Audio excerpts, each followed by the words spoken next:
So, one of the things that I always say is that we all have at least a little bit of all archetypes. Now, just take into account that what I do is read archetypes based on the zodiac, because that's the work that I do. I interpret birth charts. So, from that perspective, we all have a little bit of all archetypes. Now, some of us will have more of an archetype than another.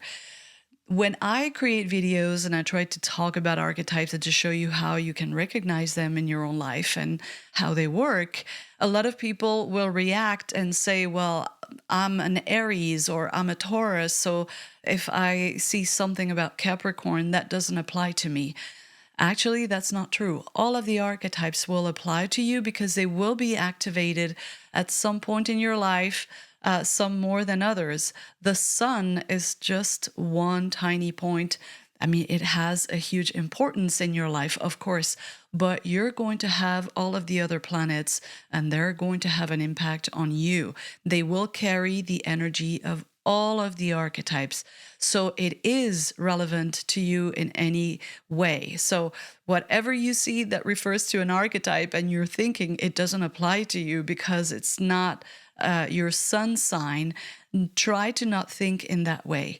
We all have all of the archetypes, at least a little bit, okay? And the sun, that has its function, which I will talk about in another video. But think of archetypes as energies that we all have because they refer to the universal human experience.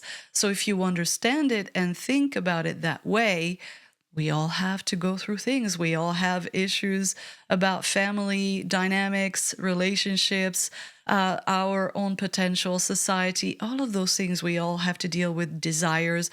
We all have to deal with learning about life and our own experiences. We all have to connect with people. So they all apply to all of us. And then for each of us, and we can see that in the birth chart, they're going to be combined and be activated in different ways for different people. But all of the archetypes have a relevance to all of us.